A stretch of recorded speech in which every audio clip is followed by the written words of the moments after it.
Welcome to the Indigo Podcast, an exploration of human flourishing at work and beyond. I'm Ben Barron of Indigo Anchor and Cleveland State University. And I'm Chris Everett of Indigo Anchor. For more information, please visit us at www.indigopodcast.com. All right, Ben. So today's episode is called Run Your Company Like an Aircraft Carrier. What are we going to talk about today? So today we're going to talk about this whole idea of high reliability organizations. We're going to talk about what they are and how normal organizations can learn from them. What are some things that all the other organizations out there can learn from organizations like naval aircraft carriers, and then some additional lessons from organizations like specifically the aircraft carrier that can be helpful, I think, for how we think about teams and organizations overall. It's going to be a fun episode. Right. And if you're like me earlier in my career, I had only heard about high reliability organizations through healthcare. And generally, these are organizations that have high consequence or maybe even death attached to what's going on. But actually, as you learn today, high reliability organization is kind of how everybody should be operating under the hood. That's right. At least that's the idea theoretically. And there, I think there's a lot that every organization can learn from these types of organizations. So maybe we can just start with this whole idea of what is a high reliability organization. And what you mentioned is certainly true that many people in healthcare, because of the high stakes involved with caring for people's health, many people in healthcare try to aspire to become a high reliability organization. And you know, the scholars who study this stuff oftentimes cite organizations like naval aircraft carriers, nuclear power plants, and some other kind of interesting types of organizations as these prototypical examples of a high reliability organizations. And the idea here is that, and we'll talk a little bit more kind of what an aircraft carrier does and so forth, but I mean, there is a lot going on in that organization in terms of the risky technologies that people are interacting with on a constant basis. And the thing is that people are able to engage daily with these risky technologies, and they have far fewer than what we would think of as kind of their fair share of accidents. Given all the risky stuff that's going on, you would think that people would be getting hurt and killed and equipment would be getting damaged a lot more frequently than it actually does. They actually operate in a remarkably safe manner. And this idea around high reliability is that the reasons have to do, there's some kind of an engineering aspect to it. But high reliability organizing is more about the ways in which people interact, the ways in which people communicate, and the way in which they adhere to some common principles as they go about their daily work. Right. So another kind of hallmark of these organizations is this idea that they don't expect to be 100% successful. Right. Right. So that may me, if it's a super, super risky place that they expect, we expect 2 people to die a year executing this task. So there's a focus there. And most of this is, I'm always surprised at how this stuff is similar to some of the agile principles, such as people and interactions over process. It's not that there's a hard, fast rule, but it's a mindset. I mean, if you look at the words, they're not will always. So like the first one. So let's go through these 5 hallmarks of high reliability. Yeah. And I should mention, kind of where this comes from. So the hallmarks of high reliability, there's 5 of them. And these come primarily from some seminal work that was done a number of decades ago, actually, by some really great researchers. In particular, there's a professor named Carl Weick. He was awesome. Yeah, he writes some amazing things. He's an organizational theorist, a scholar of organizational behavior, and so forth. And he also dabbles in organizational communication and social psychology. And he so he's retired now from the University of Michigan, but he and along with some colleagues like Carlin Roberts and Todd Laporte and Kathleen Sutcliffe, other amazing researchers and scholars in this area, they came up with these kind of hallmarks of these organizations. They looked at these teams and these organizations and said, how do they deal with so much risk and ambiguity and uncertainty in their daily work and yet have fewer than their fair share of accidents? What are some things that they're doing? And they boiled it down to some of these hallmarks of high reliability, as we call them. And we'll post a link to kind of maybe there's more, but there's one, at least in my mind, kind of seminal, digestible for the general public type of book out there on this. And it's called Managing the Unexpected. Right. And it's a great book. I recommend you. It's very readable. It's not one of these kind of pie in the sky ivory tower things. This was written by Carl Weick and Kathleen Sutcliffe, but in there they describe a lot of this, and they describe these hallmarks of high reliability. So I'll just mention all of them, all 5 of them, and then we can kind of dissect them a little bit. Sound good? Yeah, great. Okay, great.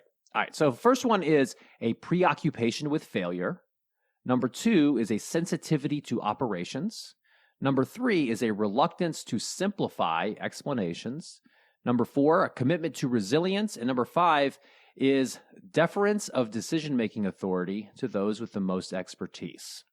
And we'll unpack this a little bit and try to dissect some lessons from them. So let's start off with that first one, a preoccupation with failure.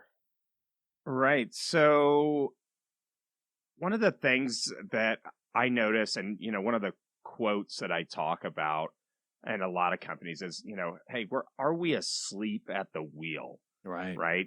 And so in the high reliability of organizations, everybody's sensors are up, they're pay attention.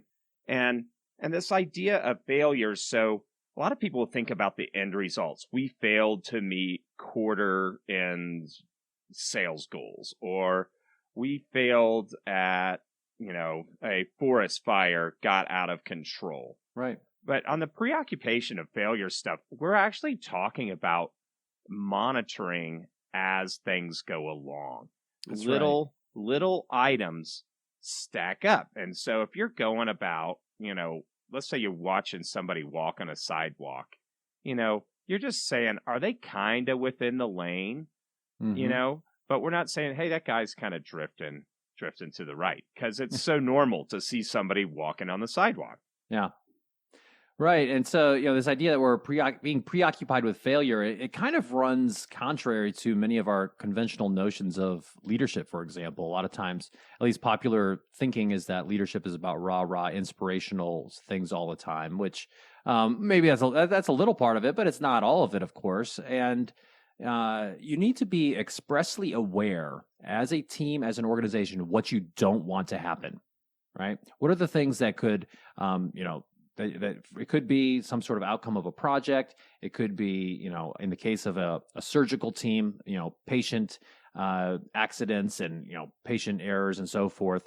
But what are the things that you don't want to happen, so that you can really start to be attuned to those, what we call the weak signals of danger, right? Because a lot of times, this is about sensing. And I love how you kind of picked up on that. This is, it's about monitoring your environment, about anticipating what could happen. And there's actually a kind of interesting creativity that has to happen, right? I mean, it's about being able to imagine what if scenarios. And a lot of this happens, as we'll talk about a little bit, probably later in the episode, is, this happens through human interaction. It's not something you do kind of individually. So this preoccupation with failure is a very important part of that. It's about not being complacent with the status quo, either Right. with, Yeah. Some of the stuff, think of this, and some of the literature kind of speaks to this. Something that's really popular right now is this idea of mindfulness and a mindfulness practice. This is kind of mindfulness for the organization. I think that's maybe one way to think about it. The way that maybe some of these scholars like Carl Weick would describe it, they would describe it in terms of what they call heedful interrelating, right? So being situationally aware as you are interacting with each other and picking up on these weak signals of danger. So it's very important to note that an organization that is operating in this way, a high reliability organization, is not one that is error free. It's one that instead catches small errors before they become big ones. Right, right. And, especially in larger organizations, and we can see this in the military, they kind of did a little bit of this with this program called Every Soldier is a Sensor, right? ESS. So, you're navigating the environment in Afghanistan or something. My deployment wasn't as glamorous as this, but you're out and about, you're making movement outside. We did do a bunch of driving of people all over that country, but one soldier notices one thing. Hey, we see these guys bringing parts into this spot. Well, that's such a small thing. So failure would be that for us might be considered like not noticing and something really negative happening. Yeah. And then another guy over in another part that goes, he notices something else, right? Now, if they don't have a way to feed that data to some central place, I mean, these are small things. So, it'd be like, oh, the small error. I saw something very different today on the way to Kabul airport. Right? If there's not that preoccupation, if we don't see all of these little things, if we're not monitoring everything that's going on, then those small failures build up and like all of a sudden somebody's got a bomb or something really bad. Yeah.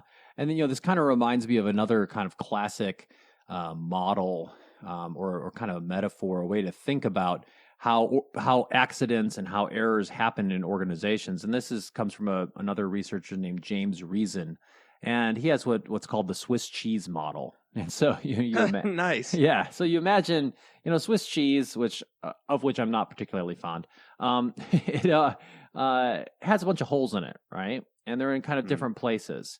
And the idea here is that, these holes are, the possibility of failure or error within an organization.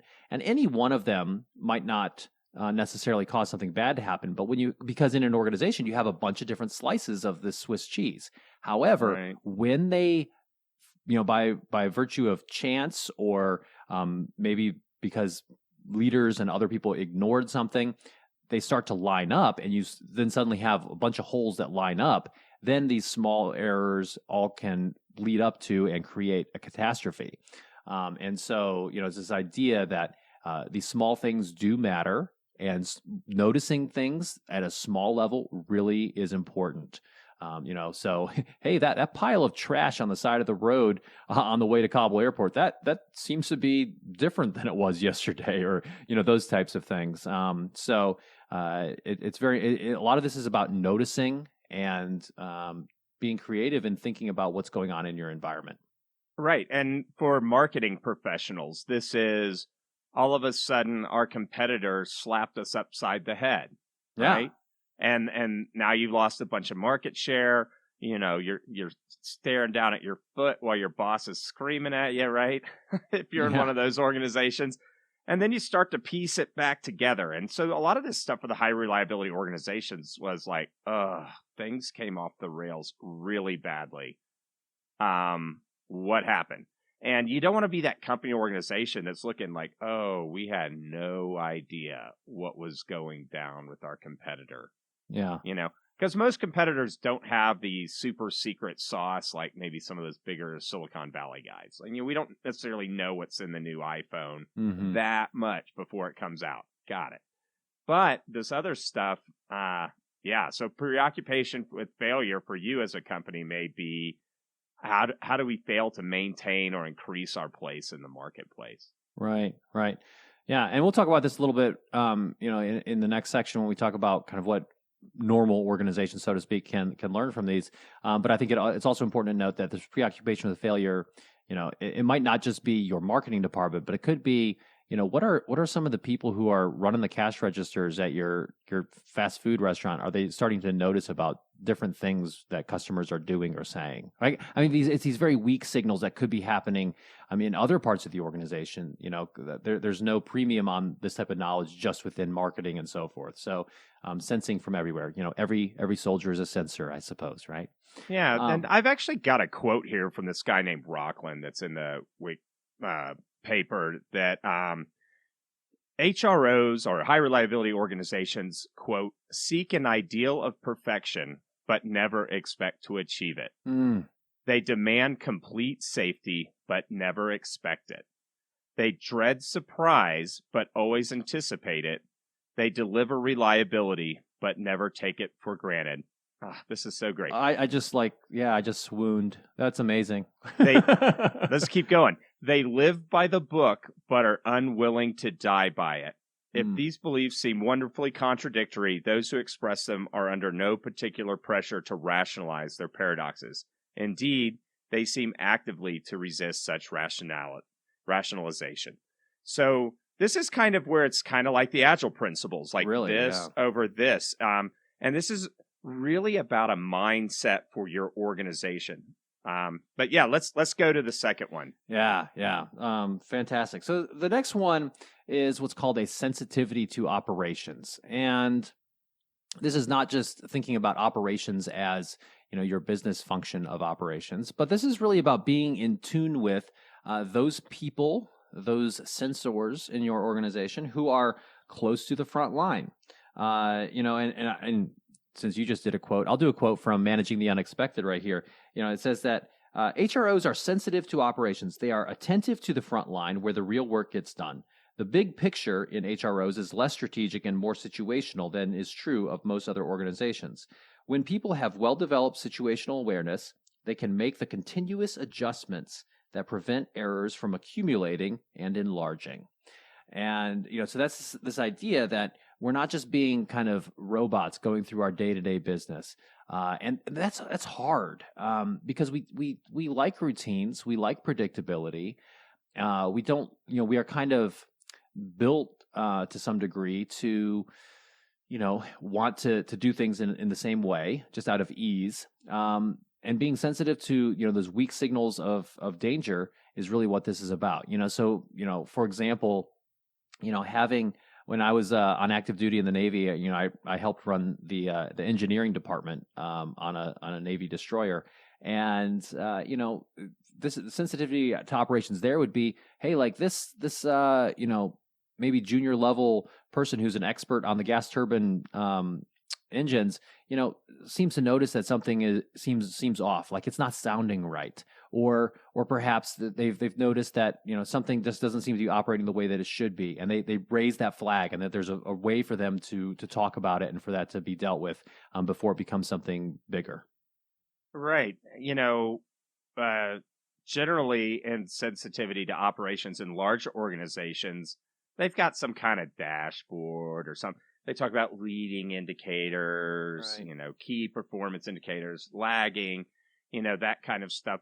That's actually not a sensitivity. I mean, that's good. You should have those things, but you have to ask if that's all the sensing you could have. And listen to these words here: preoccupation, sensitivity. I'll just go down the line: reluctance, commitment, deference. I mean, these are not solid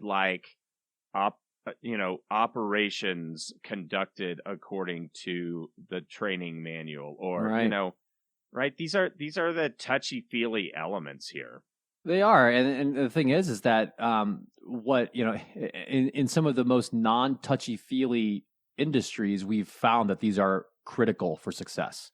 Right. In things like running a naval aircraft carrier, where you've got jets with bombs attached to them taking off.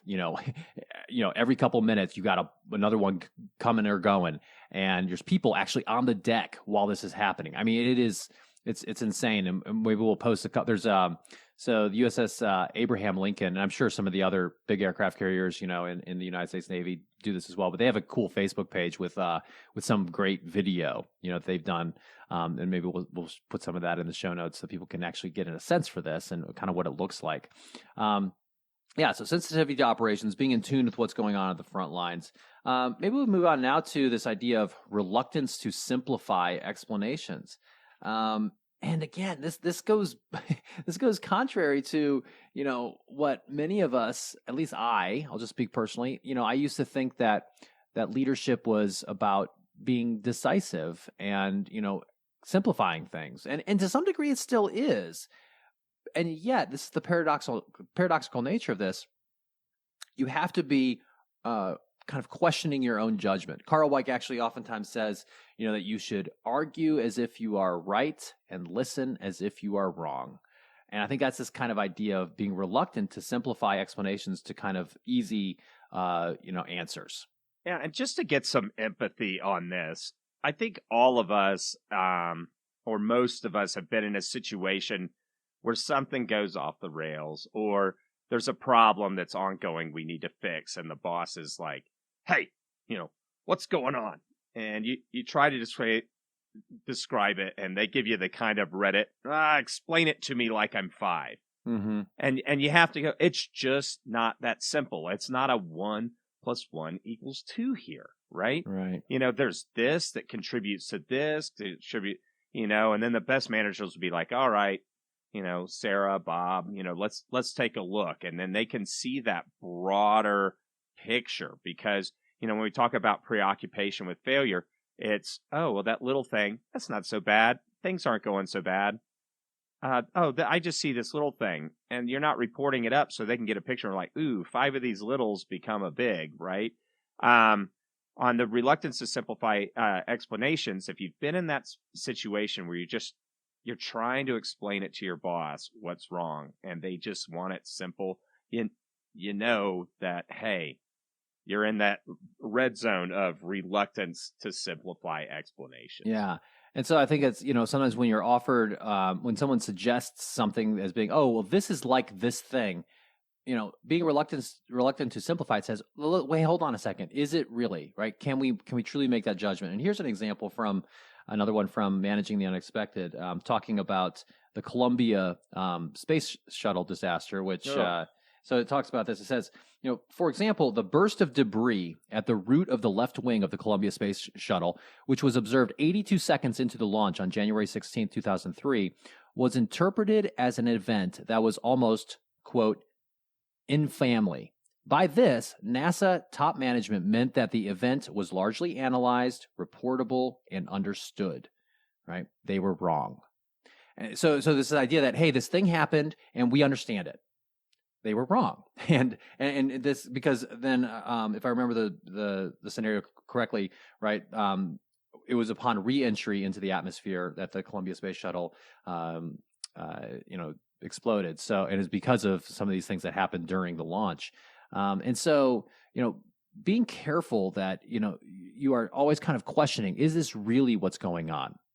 Or am I being too quick to put it in this category of what we think we know and what we think we understand? Excellent. So the next one is commitment to resilience. And I love this one, Ben. Talk to us about commitment to resilience. Yeah, so this is the idea that, we talked about how high reliability organizations are not ones that are error free. They are ones that, are able to regain a somewhat stable state after things go wrong.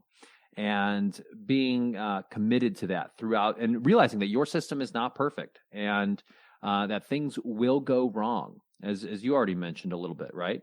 Right. And but it's this commitment towards realizing we're going to have things that go wrong, but we are not going to let those errors disable what we're doing. So resilience is kind of this marriage of keeping any errors that happen small, and also improvisational workarounds, trying to figure out ways to try new things if something bad happens and you need to find a new way to get something done. So for example, maybe a certain piece of equipment breaks. Now, are you going to let that disable like the mission, or are you do you have the latitude and the ability and the creativity to try to figure out how to get around that? And part of this is how you even talk with and empower people within the organization to take action when something bad happens. Right. And on the corporate side, this is maybe paying attention to certain market trends for business cycle issues. We'll all see this stuff of, we got to just borrow up to the hilt because we have customers coming out our ears, right? And we expand, massive amount of debt. All of a sudden, the business cycle happens and they're caught out. They're not resilient as far as the fiscal stability of their organization. And Yeah. so, just like a ship at sea that maybe needs to keep an extra rudder around should theirs break off or fail, right? There's items that you can do in a corporation or organization that help you be resilient. If you have a key piece of knowledge, right? I saw this in a large organization had brought on a bunch of external contractors to manage certain functions. Well, they lost the capability of knowing how to do certain IT functions. And as soon as the vendor realized, oh, they don't have anybody, they started going up on the prices. Like, wait, this is crazy. Oh, shoot. Or, Bob's the only person that knows how to do something. Well, what happens if Bob quits? Right. Well, you got to have these. So a commitment to resilience is making sure you've got ways to back yourself up. Be that fiscally, staff, whatever. Because most of our operations, right, is just cruising, and it's so easy. Think about yourself as an employee. I've got this job. I go punch in. I sit at my desk. I do my PowerPoint. I answer calls, right? It just becomes this giant, you're thinking more of like, oh, my kid's got baseball practice today and gymnastics. How am I going to make that one work?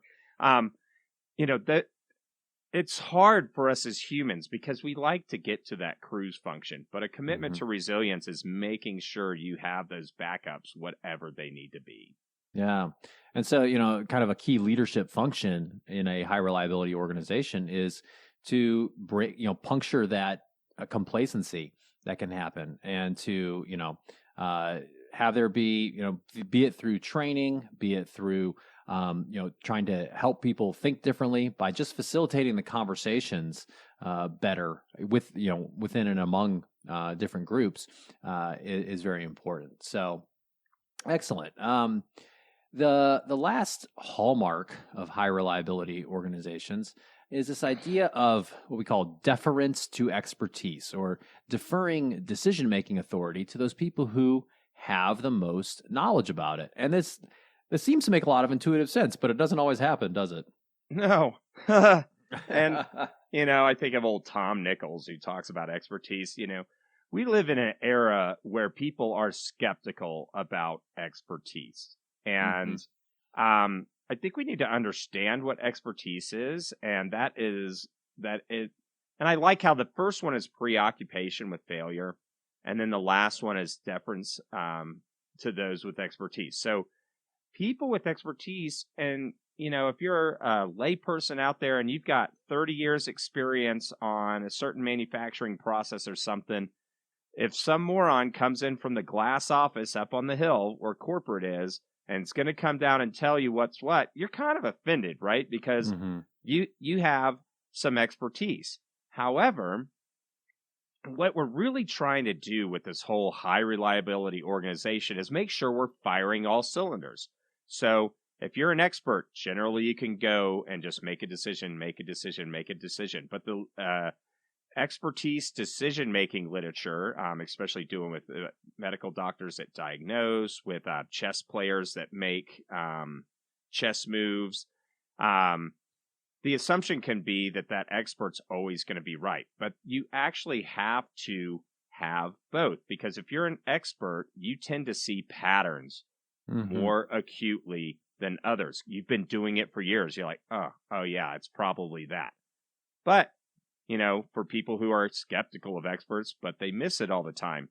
They do. But if you lined up the non-expert and the expert's going to hit it out of the park, 90% more times than the layperson, right? Yeah. But we're talking high reliability here, which means we don't want any failure, zero. So you have to temper that expertise with the sensing of the layperson as well. So that expert might not get derailed and getting locked into some of their pattern thinking. Yeah, no, I think that's well said. And, I sometimes think about, deferring decision making to people with expertise, like in a healthcare setting. So for example, so my older brother is an anesthesiologist, and if I were for some weird reason in charge of him, if I were his supervisor, which would never Right. happen. But if I were, let's imagine I was a healthcare administrator in a hospital where he worked for some reason, it would be silly for me to dictate ways in which, and also it'd just be malpractice for me to dictate, specific ways in which he needs to do his job. But this happens actually in healthcare quite a bit, where people, doctors, and people with high levels of expertise get these processes and requirements that are forced upon them that inhibit them from doing their job and doing it well. And that's where, involving people who have that subject matter expertise in the conversation about how to design your organization and how to best perform as an organization really makes a difference. Don't just impose things upon these people who know more about certain areas than you do. Yeah, and to the piece of firing on all cylinders, the lay person, the non-expert has a voice.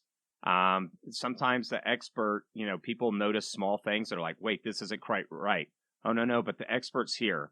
I trust the expert would notice these things. And you can fall asleep thinking, oh, I got the best experts and this is going to go. For instance, washing your hands. Here, we know from Ixoc Semmelweis that wash your daggone hands or you're going to get people sick. Yet, doctors have to be continually reminded, even though they're experts, to wash their hands. So that's where it's really everybody's a team. But if it comes down, you've raised this thing, hey, I saw this little thing. The expert now knows. You're probably going to defer to that expert. It's everybody together. Right.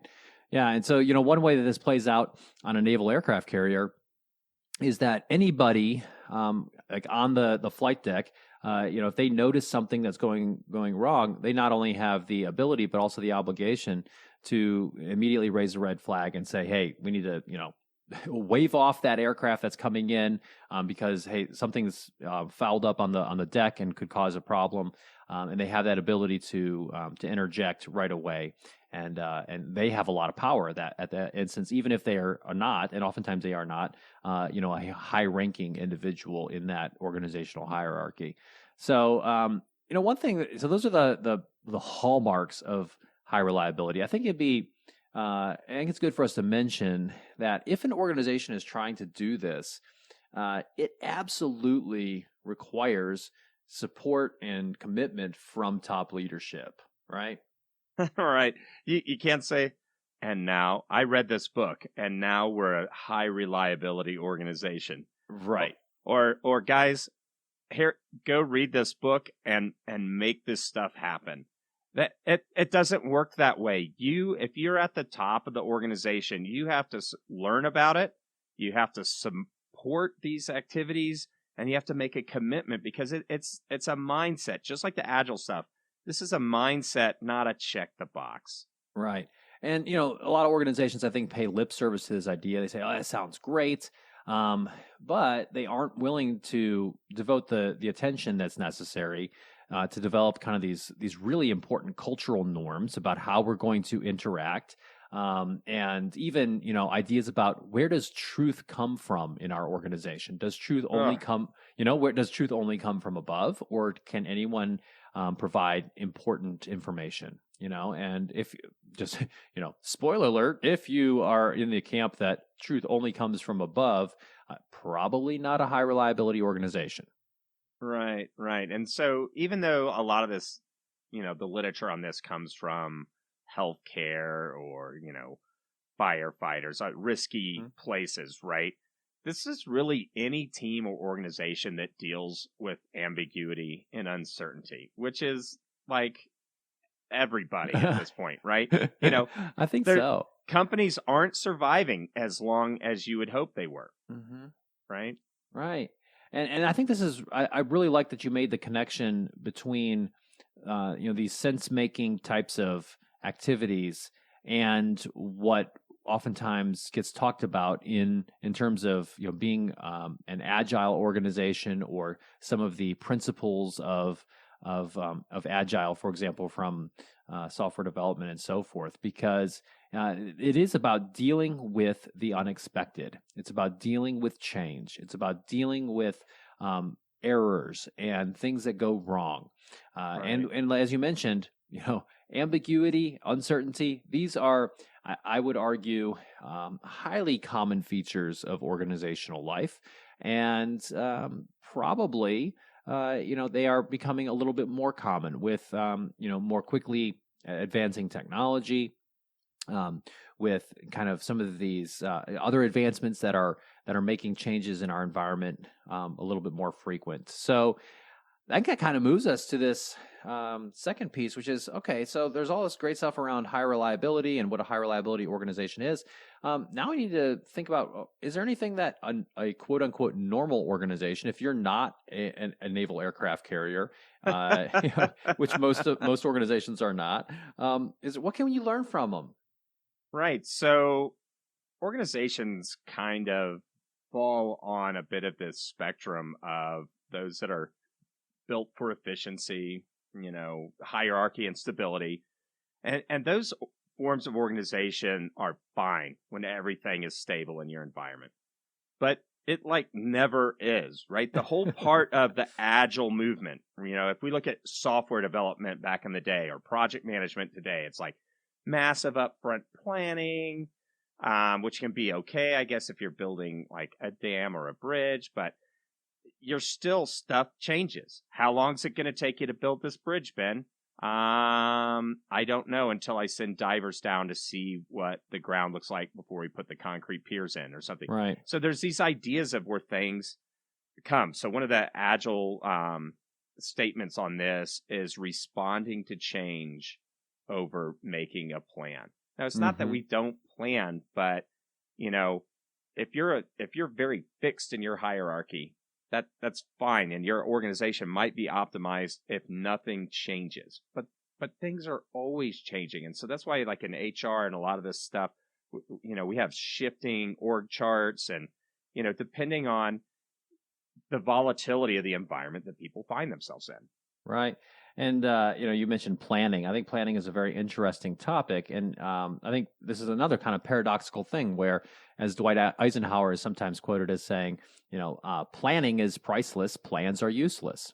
This process of going through, thinking through contingencies and how we're going to do something, that can be really helpful. But oftentimes, to kind of stay on the military metaphors, right?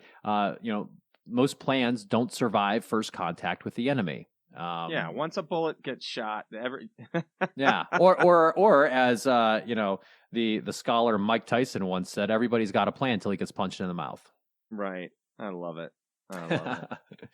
Right. So, to your point, normal organizations, if you're not a military organization, if you're just trying to be better at adapting to change, these hallmarks of high reliability can be places where you can start thinking about, how does my culture need to change? What are some of the social and kind of interaction patterns that we need to have? What does leadership look like in that type of environment? And how can we use that to become a more adaptive, more, dare I say, agile type of organization? Right. And so if you're an agile and you don't know about the literature of high reliability organizations, you're missing out on a big, big part of the literature. This isn't just about a scrum team or burning down a backlog. You got to be adaptable. Like, your backlog will be better if the organization is adaptable. So this means this has culture and leadership implications. So you can do Scrum, or what some people call Scrummer fall, right? You could do Scrum and everybody does all the stuff. But the real thing is the mindset and the principles and the stuff and the thinking, the culture, leadership, all of that soft stuff that derails these kind of features. And so in order to be a high reliability organization, here's some cultural and leadership things you got to have. Like, the first one's going to be psychological safety. If you punish people for bringing up problems, they're not psychologically safe to help you know that, hey, we're about to derail here in our business strategy or execution of this project. Right. Yeah. The freedom to dissent to popular opinion is very important in a high reliability organization. Now, does this make every team meeting super fast and easy? No, because you're going to have people who disagree, and they're not self-censoring because they feel safe in this environment. And the idea of psychological safety is that I feel, if I have a team in which this is present, I feel like it's okay to kind of take these interpersonal risks and say something that's unpopular. But this is so important to avoid, some of the kind of what, gets stereotypically called groupthink, or, people all kind of just kind of going along with the, the first solution that comes along. It's absolutely critical for good sensing functions within your team. Yeah, absolutely. Which relates to communication, Mm-hmm. right? So, you may have created an environment where it's safe to dissent, but if that dissent can't get to the right places and the right times and the right ways that are understandable, then it kind of doesn't matter, right? Mm-hmm. You have to have those chains of communication. Some people talk about open door policy. We're not even talking about that kind of stuff. Example is out on the range. So when we go, we teach our soldiers to shoot rifles, and we go out to the range to train on them. Well, that's a situation where bad things can happen if somebody's walking around down by the targets and, you say, okay, fire when ready type thing. One of the things is every person is a safety. And so we have these paddles that have a red or white side on them. Anybody can throw that red paddle up, right? And everything on the range will stop. So that's an example of being able to communicate throughout the organization. So if you're in the plant and one of the machines starting to come apart, maybe somebody at that machine operator level can press a button and bring the whole line to a stop. And the best manufacturers have those kinds of things, but just think, how would that apply to you if you're a marketing organization, if you're a sales organization, if you're able to have that kind of communication that can go all over the place, from the smallest guy all the way up to the CEO. Right. And I think it's also about understanding that communication goes far beyond just kind of the transmission of information. The idea here is that, you're trying to build a shared understanding of what's going on. That's what sense making is about. And you do this through frequent interaction. And, this requires people and leaders to be active listeners, to be to not just assume that people understand things the exact same way that they understand things. This involves things like, hey, repeat back to me what you think I said so that we can make sure we're on the same page. Or does this make sense to you? Let's talk it through. So what I'm hearing you say is, and repeating things back, just those little things can help to bridge the gaps that oftentimes happen in our interpersonal communication patterns. Definitely a key part of this. And this relates to the next point here, which is that, sense making and being a high reliability organization and catching small errors before they become big ones, this is a team sport. We don't do this too well just on our own. Right. That's a firing on all cylinders thing. So, but I hear executives do this stuff all the time. We're like, I can't trust these guys. They're not as smart as me. They don't have a degree, on and on and on and on. That's fine. But, putting together the base of my Christmas tree, my daughter was like, Dad, I think that screw goes over here. Yeah. And I'm like, you're right. Yeah. Right. So you're right. You may know better 90% of the time, but being high reliability means being right as close to 100% of the time as possible.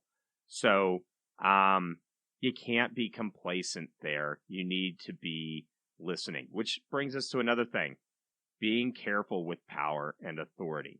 So if you barge in and shut people down when they try, even though it eats up time in your daggone day, you're like, oh my God, here we go again. Yes, Phil, what is it, Even though Phil may 100% have the worst ideas every time, if you're shutting Phil down all the time, when Sarah has, like, the best idea, she might not bring it up because of how you treated Phil. Yeah. Right? That power and authority can set the tone and culture for people being able to come to you with the stuff, the stuff that you need to know. Right. Right. Yeah. So, this kind of goes to this whole idea of where does truth come from in your organization and in your team. And yeah, I mean, as a leader, you should be someone who knows things and you should develop your own competence and expertise. But, at the same time, um, it's very important to listen to the other people around you. Awesome. I think another thing that we can do in ordinary organizations with regards to high reliability is we can measure this and we can try to make sure we're doing it well. Right. So, and we actually do this in our consulting practice. We have assessments that help measure this. Mm-hmm. Some of the questions that we ask, not all of them, but that you guys might be able to use. But how do you guys talk? How does this organization talk about failure? Mm-hmm. How do they bounce back from failure? I mean, that I always feel that one just gets missed all the time, Right. Oh, right. Ignore that. Let's just pretend that was a one-off. That was a one, we sat in an organization where they briefed the board and the board would say, is this a one-off or systemic? And, that was a one-off. but the board actually didn't have a way of following to see what the trends were on that. So, yeah. Well, and so what you just mentioned there, that's a perfect example of being too quick to simplify an explanation of something, right? Right. Saying this was a one-off, just kind of an outlier, this was because of X, Y, or Z. Well, was it? Right? Maybe we need to dig a little bit, maybe, but let's dig a little bit deeper and see what's really going on. Because sometimes I think many times in organizations, we lull ourselves into a false sense of security about knowing what's going on and knowing what's going to happen by having these simple explanations for things. Another key part of this, and one thing that we ask about when we work with organizations is, to what degree do members of the team have a shared understanding of other people's knowledge and skills? And this is really important from a high reliability standpoint because this allows me to know whom I can, to whom I can defer decision-making authority, for example, or who might be able to provide insight on a particular issue. And yeah, if you're going to defer to expertise, you kind of got to know who has expertise on stuff. Yeah, you can't do it otherwise. yeah, absolutely. So excellent. So I think there's a lot that every organization can learn from these high reliability organizations, from these different principles of high reliability. Certainly would encourage our listeners to go check out Managing the Unexpected, great book. I think that this can help any organization that is struggling with trying to deal with ambiguity and uncertainty in their environment, which is, of course, many organizations. Yeah. And if you don't feel like you're dealing with that, you're probably sinking, right? Yeah, you might not be doing well.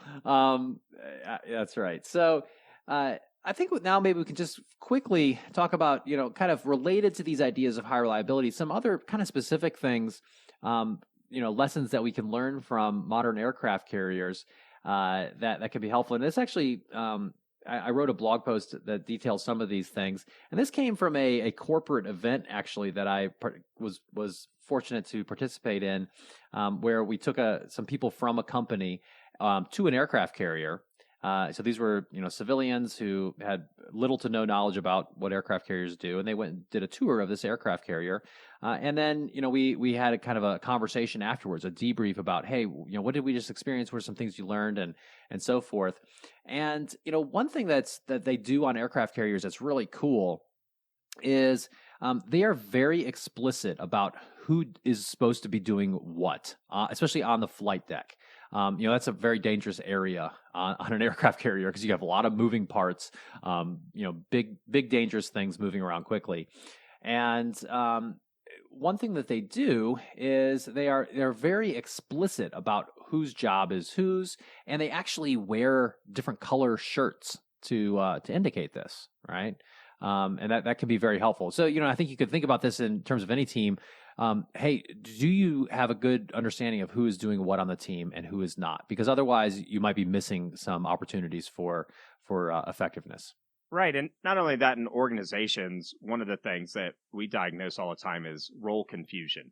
Yeah. We'll come in and upper management thinks everything's fine. We're just not getting the speed we want. And then you go down and you find out, well, Tim doesn't know what Bob's doing. Sometimes Bob does that one. Tim's like, that's mine to do. Why is Bob doing that? Really, Bob should be doing it. All those kinds of things. I mean, one of the types of organization, what we call professional organizations, and everybody has a clear role and delineated responsibilities. That can be super helpful. And they immediately, so if a doctor comes into a new hospital, generally they know the gig. I know my role. The nurse knows their role. The admin knows their role. The insurance specialist knows their role. And there's maybe you only have to negotiate one or two items. As close as you can get to that, the more efficient you are. However, we're in this agile environment, and we have HR models that allow us to change our tribes and community of practice and all those things.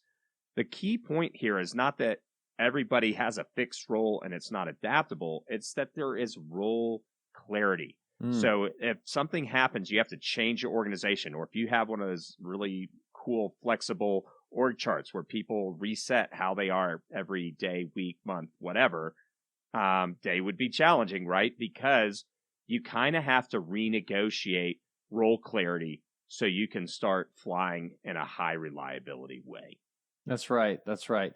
And, this is a key role for anyone in a management or leadership position, is helping to clarify those expectations, and don't assume that everyone knows exactly what they're supposed to be doing, making sure that there's some clarity there. And on a, periodic basis, making sure that it stays fresh.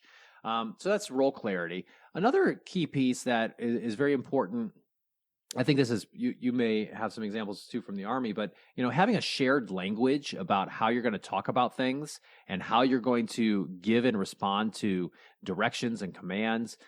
This can be very helpful within an organization, and developing that kind of shared language. This is like, how do we talk about errors? How do we talk about things when they don't go well? And this can be a very important part of you coming together as a team. Right. Whenever I come into an organization, been with you and, with some of our other colleagues, I called it building the lexicon, right? And lexicon's kind of your own dictionary. So everybody comes from a different place, different part of another organization. And so as part of your onboarding, you can teach these key words and how you guys think about them. Lots of times these are only related to work, right? But I like to introduce a shared language around team functioning, around psychosocial issues. One of the ones I use in places where there's been a really toxic culture is this term emotional flooding. And the minute I say emotional flooding, everybody's like, oh yeah, when Alex comes in and screams at, oh, I feel, my blood pressure goes up. I feel tingly. My vision goes from really wide to really narrow. But everybody may be experiencing that, but they don't have a word for it. And so it's not just technical aspects around the job, because we're talking about curating human flourishing. We're talking about culture. All the stuff we talk about can't happen without management and culture and leadership. You got to have a shared language around team issues. And have a daggone lexicon, a dictionary that anybody can refer to. You could even make it part of your employee manual of words and their meanings. So when people have the same vocabulary, it's like when you've been in a relationship for a long time, you almost don't have to say stuff, because your conversations become expedited because you're on the same sheet of music. That's right. That's right. And sometimes I think we can assume that people all are on the same page about what something means. I come across this a lot when organizations are, for example, maybe introducing new core values, right? And they say, oh, well, one of our values is a very common one, integrity, right? And but which is great. I mean, it's one of our core values. But the thing is that, but it's like, hey, does everyone have a shared understanding of what that means? And I think that's where it requires some good conversations and some ongoing kind of back and forth in order to achieve that that shared level of understanding, building that lexicon as you mentioned, so everyone can be on the same page and move forward in a more efficient manner. Right. So that kind of brings us to the next one: timely feedback. Yeah. It's So, like, hey, Ben, you've been working here for a year. Here it's time for your annual review. I just want to tell you, for the past year, you've been horrible. mm-hmm. Yeah. So, that doesn't work so well. On aircraft carriers, they actually have somebody who is an aviator, but not at that moment flying the plane. But this is someone who's working near the deck. They're called a landing signal officer, an LSO, and they actually, so they provide these ongoing course corrections. As you imagine, I've never done this. I'm not an aviator, but talking to people who have, it is a really interesting experience, let's say, of taking an aircraft, taking a jet and trying to land it on a ship. I mean, it's a small piece of real estate right there and in the ocean. And as you're coming in, and both things are moving, right? So the ship is moving, your aircraft obviously is moving. The LSO, the landing signal officer, is providing these ongoing course corrections as the pilot is coming in, giving them some critical information about where they are in relation to the deck and so forth, so that they can adjust. And I think this is a wonderful metaphor for what we need to be doing more as managers, as leaders, in terms of ongoing course corrections. Little suggestions on an ongoing basis instead of waiting for that performance review session, on an annual basis to tell people they've been screwing up all year. Yeah, little spot corrections can go a long way. Hey, Tim, let's do it this way. Do you see kind of why? Okay, let's talk about why. Got it? Awesome. Doing a good job. That's so much more empowering and impactful rather than waiting for those ongoing things. You can make those corrections more upfront, and then somebody's set up for success rather than having to reflect. That being said, let's say you're sensing in the marketing function or something, when you are looking at things every day, every hour, how many clicks did we get on that site? What's our, sales funnel looking like? Little bit. You can miss those broader signals because everything looks so small. So another thing, so we're talking about timely. That means the feedback's at the right time. That doesn't mean, we're giving examples of close. So one of the techniques that I encourage organizations to do is, you have the people looking at things bit by bit, day to day, hour to hour, whatever that cadence is. Also have maybe a different set of eyes that's not involved to say day to day. Look at some of that data from period to period. So if they're looking at a daily, maybe those people look at that monthly. Lots of times you can catch stuff that you wouldn't see as far as trends out at that. Another example would be using a rolling average. Some of those type ideas when you're looking at, how you're trending. Another example is, the fiscal year is an arbitrary point in time, right? There's nothing magical that your fiscal year ends October 7th or something like that. Yeah. So when you're looking at those kinds of things, the key point here is timely feedback. Is our feedback at the right time, not just often?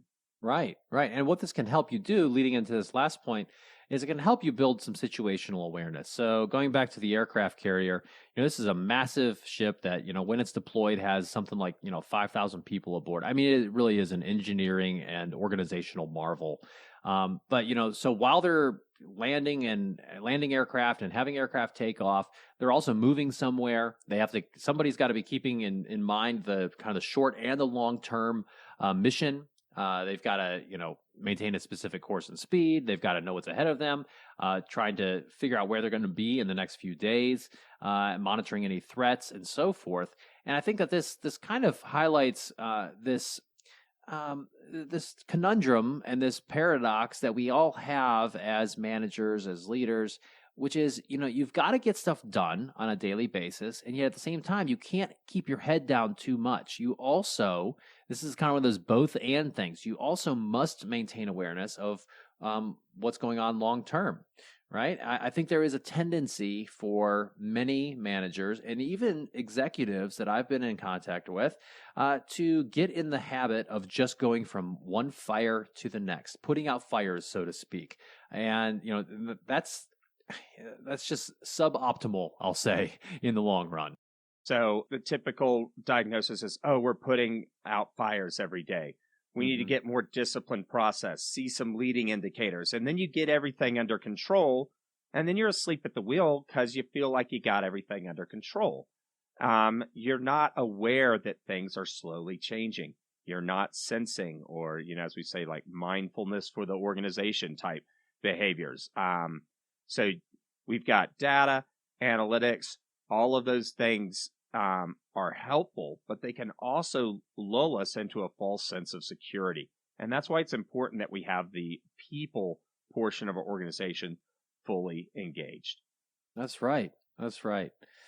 So in today's episode, we've talked about how you can potentially run your company more like an aircraft carrier. And in particular, we've talked about this idea of the high reliability organization and what that means. We've talked about some implications that the ideas and things that we can learn from those types of organizations can have for other types of organizations. And then we talked about some of these other related ideas that can be helpful for organizations, looking specifically at some of the things that they actually do on naval aircraft carriers. Thanks for listening to the Indigo Podcast. If you like this podcast, please consider helping us by rating us on Apple Podcasts or wherever you listen, telling your friends about us, having us on your podcast, or mentioning us on social media. Our website is www.indigopodcast.com, where you can access more information about us and this episode.